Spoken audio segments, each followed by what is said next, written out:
Here we have web designers and here we have the web developers. Now the big argument is, who has the most gamers? Oh shit, here we go again. We need to bring the conclusion to this argument. Okay. What's your skill and who do you support? Let's hear a response in the comment section. With this being the topic for today, I decided to create an interactive page for the gamers. And all we need to develop this page is just HTML, CSS, and 3 lines of JavaScript. Let's see a preview of how this project is going to be built. Here I structured the skeleton of the page using HTML, which I had this as the output. I move on to add flesh to it using CSS, then I had this. And for the final project, this is what we're having.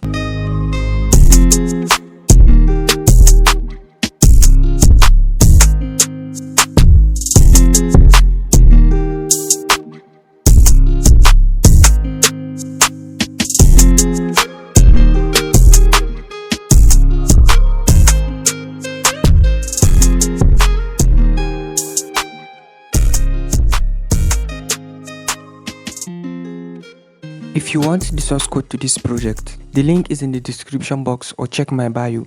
Stay till the end of this video because I'll be sharing some tips and tricks you will need to level up your web development skills. If you haven't subscribed to the channel, hit that subscribe button and let's start coding.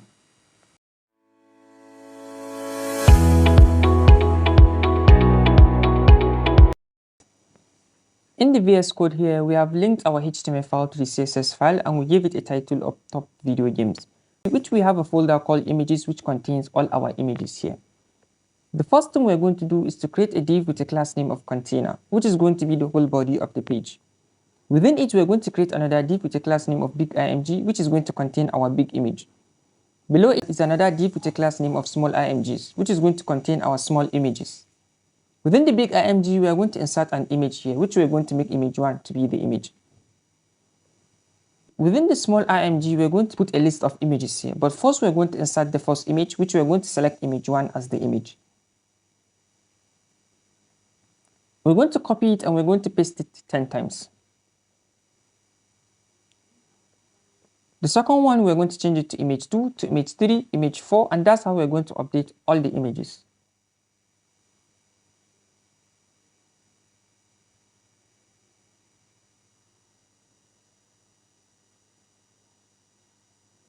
Now, from our browser here, this is actually what we're having here.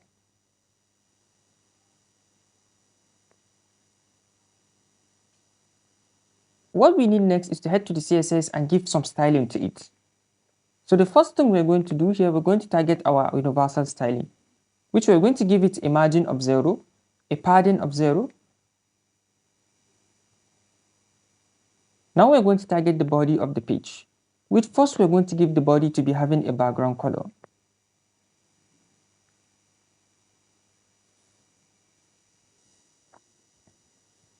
Now, from the HTML file, we're going to target the container, which we're going to head to the CSS and give it a .container. The first styling we want it to have is to have a weight, which we're going to make it to be having a 95% of weight. For the height, we're going to make it to be 90 VH, which we're going to make the margin to be auto, which is going to adjust itself. For the border, we're going to make the border radius to be 1M. We need it to have a box shadow, which we're going to say 0, 0 and 10 pixel blurred, which we're going to insert the color and give it a position of relative.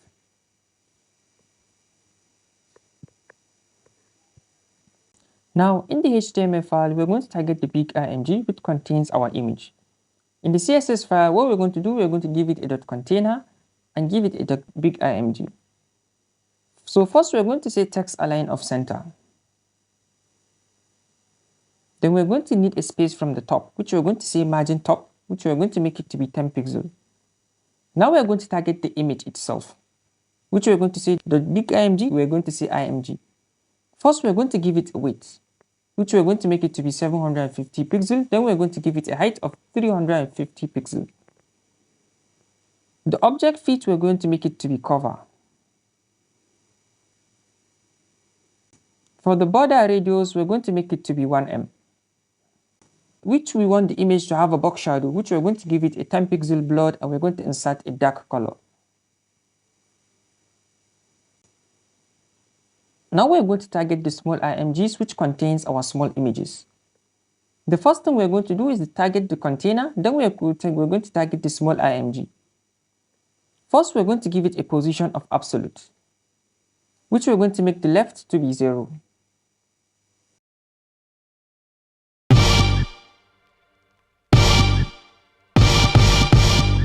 Are we ready? Can we handle it? You guys, I'm too chip. This laptop is f***ing crazy. This thing is fast. Super fast. One. You want silence? You can't even hear it because it's quiet as a mouse.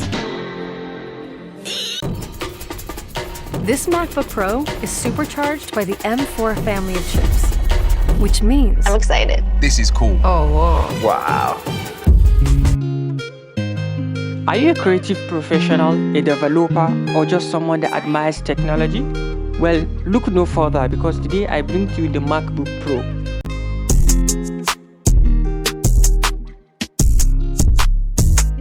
This sleek powerhouse is not just a laptop. It's a gateway to unparalleled performance, stunning visuals, and an ecosystem designed for productivity. The MacBook Pro has an all-day battery life, so you can be productive wherever you go. It has a magic keyboard with comfortable keys and a responsive trackpad, which make typing a breeze. It has a brand name of Apple, the model name is MacBook Pro, and the screen size is 14.2 inches. For the color, it depends on what you want. The CPU model is Apple M4, and it has a 24GB RAM space with an operating system of Mac OS. If you want more information about this system, the link is in the description box. It will lead you to the Amazon. So actually, this video is not a sponsored video, but an affiliate. Whenever you click and purchase something, I get commission out of it, which is also a way of supporting my channel also. So feel free to check out more information about this system. So with that, now let's head back to our tutorial. For the bottom, we're going to also make it to be 0, which we're going to give it a weight of 100%. For the background color, we're going to make it to have a black color. And the border radius is going to be a little bit curved, so we're going to make it to be 1mm. Now, in our browser, this is actually what we're having here. But now, let's go back to the CSS. Now we're going to target the image itself. So we're going to target the small img, and we're going to give it an img. The first thing we're going to do here, we're going to give it a weight, which we're going to make the width to be 110 pixels. And we're going to target the height, and for the height, we're going to make it to be 100 pixels. We need a space from the left. So because of that, we're going to make it to be 8 pixels space from the left. For the cursor, we're going to make it to be pointer. For the border radius, we want it to be curved. So we're going to make it to be 2rem. And we're going to drop the opacity to 0.5. So now in our browser, this is actually what we're having here, but the third image is having some problems, so let's check it out.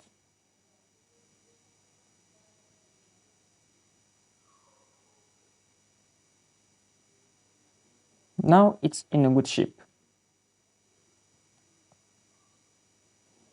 So now we want to have some effect when we hover on this our image. So we're going to target the image and we're going to give it a hover. So when we hover, we're going to make the opacity to be 1. So now when we hover here, the opacity is becoming 1, from 0.5 to 1.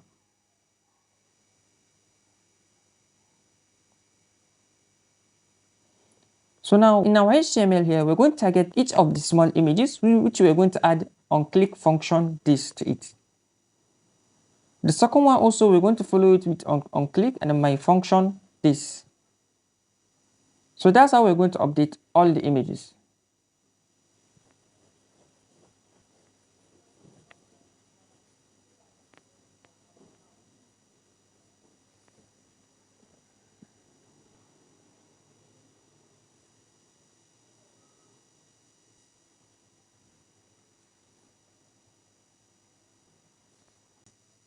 Now we're going to head to the big img here and give the image an ID, which we're going to name the image to be big img. When we're done with that, we're going to come just before the ending tag of the body and create a script. First, we're going to give it a function. We're going to target our image function, which is my function. and give it a small img. We're going to give a variable name, which is big img, which we're going to say document.getElement by id, which is the id we give to our big img, which is big img also. When we're done with that, we're going to come below it and give a big img.src, which is source, equals to small img.src. What this means is when you click on big img, it's going to have the same image as small img. So now this is actually what we're having here. So we have come to the end of this tutorial. If you have gained something out of this video, we're going to need your feedback, because your feedback is what determines what we create next. And we will appreciate it if you give us a thumbs up on this and you like this video. And if you want to join us in exploring the world of web development, then don't forget to subscribe to the channel. And if you want to see more creativity, I've put a card here. You can go and check it out.